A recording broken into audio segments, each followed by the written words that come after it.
Hello ma'am, ma'am. Ngasi kayak gini video sih sama saya bang ngasi sama saya was walang yang ngalak pada cuma walang yang humang song na lagi ada tu na ma'am. Aduh tu na ngasi saya ini nih aku kicam na masalah kan na hapa caning dapat dunia bakwa. Aduh tu na ini ngasi saya aku ini han kumra lagi tu kumra lagi pada tugi macet kali mau rina ko. Aduh gi macet tu ini nih ngasi cam na ngau gente be cam na toraga ngau raga nih tu cam na tu caka tu na caba hau ya bakwa. Aduh tu na ngasi saya kumra lagi mau kumra tu ini ngasi cam na ngau raga ini tahu ada mayam sih semuanya ngawunaram bersih ngawunaram bersih ada aina karam haina kari masala happy jaga cam ngawino ada mayam dah share tuh lagi ayah henba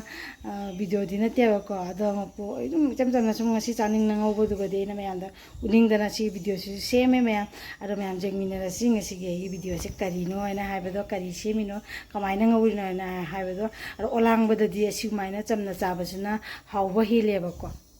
aduni ma'am jeng hawrasi video se ngasi goina.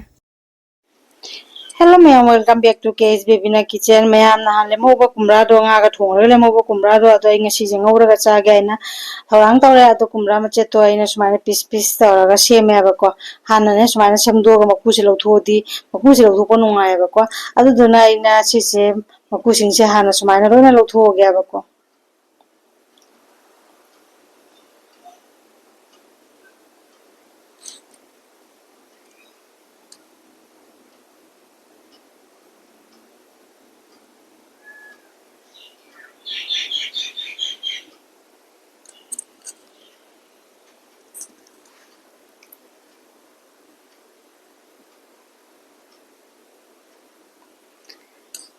Kumra sih maku se loina lotho huji lotho ga ngom masung piece pik na tawra ga sem duina ba ko asung sem do si loina.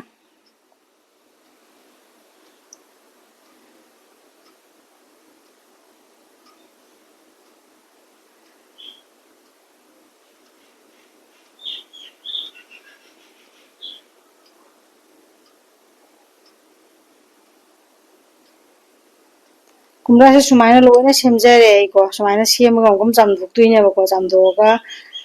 ngau duini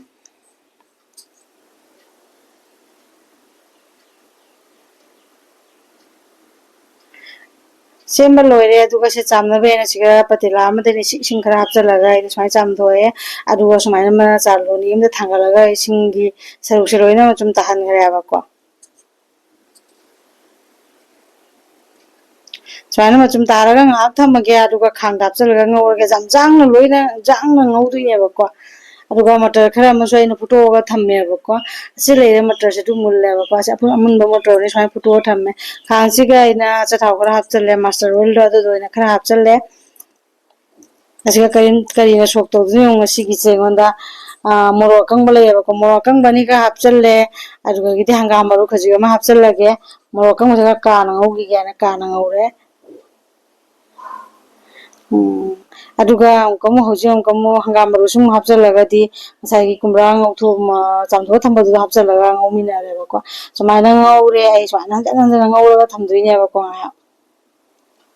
okhara ngore ko ngobolo ga sai gi ngore nga ngore ga ne sai motor photo thamba du moina hapchallage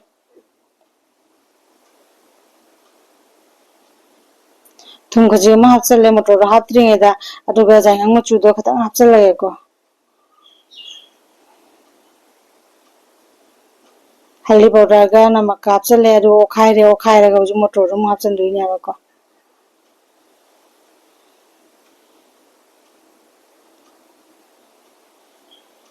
Sui masala se tola ngoba cha mana re ba ko kumra gi magi me hi da thorok tri ba ko adu hauji ai motor phutpa dum hapchal lani motor phutpa sum hapchal laga no khai ga ngaura ga ba lamjang na munna ba gi na ngom khum kupsal le ai na makhum je kupsal laga omo maga ngaudui ne ba ko mai jam kan na lekhat ta bida makhum ju mo hang do sumai no khai mai saruk se jaudre ba ko adu mata dai sumai no khai ga ngom makhum ju umjalaga ngaudui ne hanjan na sumai to na ine me trang ma kun muk sumai no umjala ngaure ba ko mai je lai tharaga natra di ka gi ne ba ko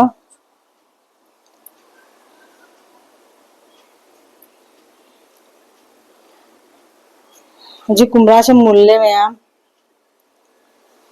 याम चमननी मसला का याम हाते चम ममोंग ngौनी swine चमन ngौरा चाबसु हावेबको अरो जीरा सुबो खरा चाइसनजरको जीरा powder खरा चाइसनले अतैदि मसला हो हापरोय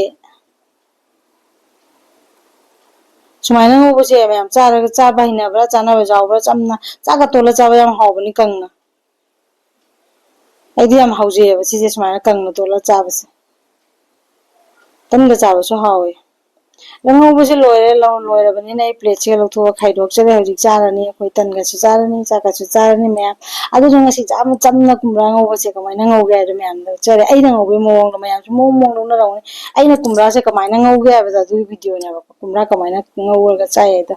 अरु वीडियो द मैम द चरे मैम